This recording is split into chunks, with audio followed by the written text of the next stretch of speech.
Bonjour. Les artefacts les plus puissants de l'univers de Harry Potter sont les reliques de la mort, et l'une d'entre elles est la baguette de Suro, transmise à beaucoup de propriétaires au cours de son histoire. Voici ce que vous devez savoir sur la baguette de Suro et commente si tu apprécies la vidéo. Merci.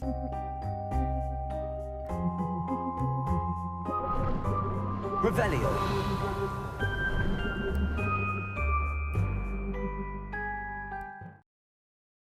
Bien que toutes les baguettes ne soient pas liées à leur propriétaire spécifique, la baguette de Suro ne peut être véritablement maîtrisée que par son propriétaire légitime. Au début de l'existence de la baguette de Suro, la nature légendaire de ses pouvoirs en faisait un objet convoité par les sorciers avides de pouvoir. Cela a conduit à croire qu'un sorcier devait assassiner le propriétaire actuel pour maîtriser la baguette. Au lieu de cela, la propriété de la baguette de Suro peut être transmise d'un sorcier à un autre par simple désarmement. La baguette de Suro est devenue un élément fascinant de l'histoire de Harry Potter. La série de livres est devenue l'une des plus grandes franchises existantes grâce aux fans entourant les romans et les adaptations cinématographiques ultérieures. La franchise originale se compose de 8 films sortis entre 2001 et 2011. La Warner Bros.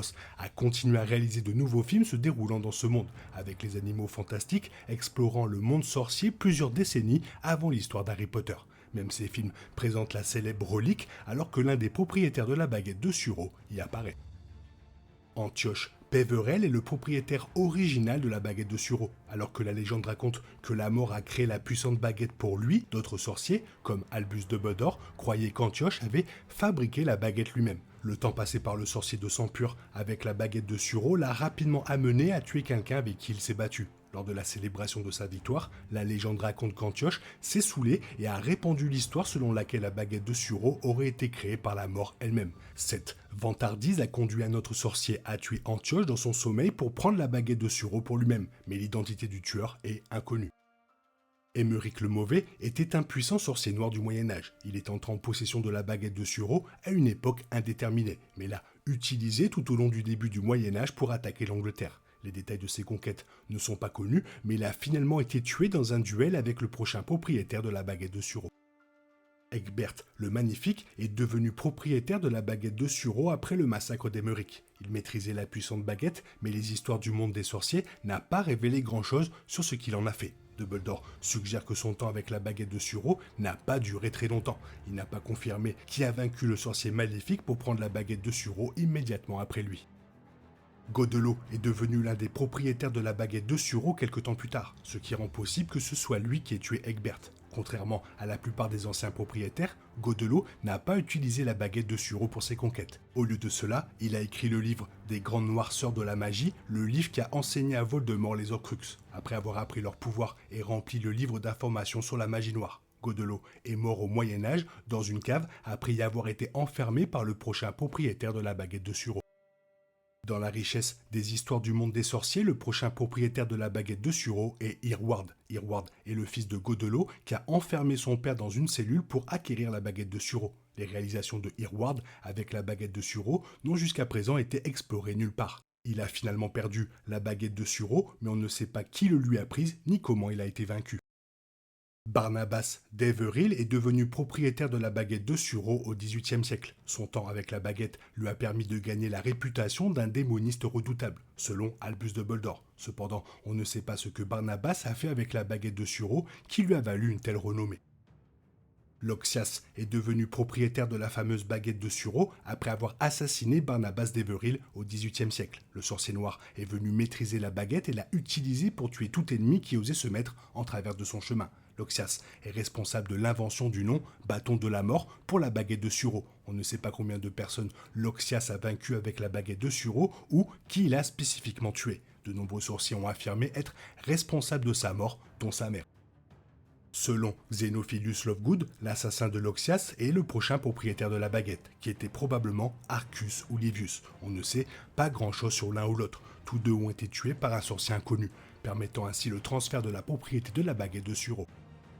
Gregorovitch, qui a probablement vendu à Gellert Grindelwald sa toute première baguette, est devenu propriétaire et maître de la baguette de Suro dans les années 1900. Il était un expert en fabrication de baguettes et est devenu très bien informé sur l'histoire des baguettes. Il est finalement entré en possession de la baguette de Suro par des moyens inconnus. Gregorovitch a tenté de reproduire le pouvoir de la baguette de Suro pendant un certain temps, puis a essayé de l'utiliser pour améliorer les affaires de son magasin. Cependant, cela a conduit quelqu'un à voler la baguette de Suro et à étourdir Gregorovitch alors qu'il s'échappait. Le jeune homme qui a volé la baguette de Suro à Gregorovitch était Gellert Gridewald. Gellert a décidé de voler la baguette de Suro dans le cadre de son désir d'obtenir les reliques de la mort et a appris que Gregorovitch l'avait. Le sort époustouflant que Gellert a lancé sur Gregorovitch était suffisant pour faire de lui le nouveau propriétaire de la baguette de Suro. Gridewald possédait la baguette de Suro pendant des décennies et utilisait ses pouvoirs pour terroriser l'Europe. Son utilisation de la baguette dans les secrets de Dumbledore lui a permis de réanimer un Qilin mort pour le choisir lors de l'élection des sorciers. Gellert a continué à utiliser la baguette de Suro au-delà de ce point, conduisant à une confrontation avec Albus Dumbledore. Albus le bat au combat, ce qui conduit Gellert à retourner en prison. Albus Dumbledore est devenu propriétaire de la baguette de Suro après le duel légendaire avec Gellert Gridewald. Albus posséda la baguette de Suro pendant les 40 années suivantes de sa vie et l'emporta avec lui dans sa tombe. Pendant son temps avec la baguette de Suro, Albus a utilisé ses magnifiques pouvoirs pour le bien et a contribué à lui valoir la réputation du sorcier le plus puissant du monde.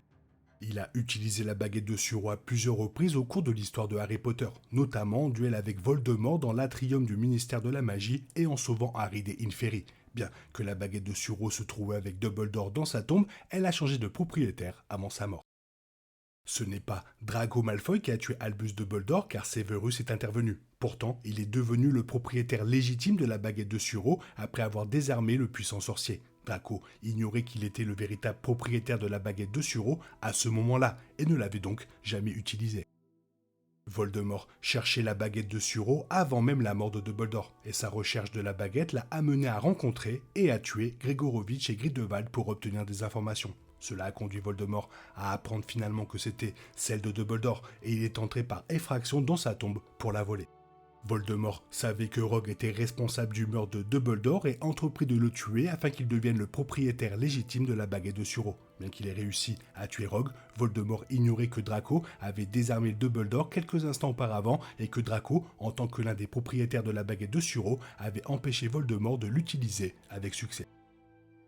Harry Potter est devenu propriétaire de la baguette de Suro après qu'une escarmouche avec Draco ait conduit Harry à arracher la baguette de Draco de sa main. Même s'il ne s'agissait pas de la baguette de Suro, le désarmement de Draco signifiait toujours que la propriété de la baguette de Suro était désormais secrètement passée à Harry.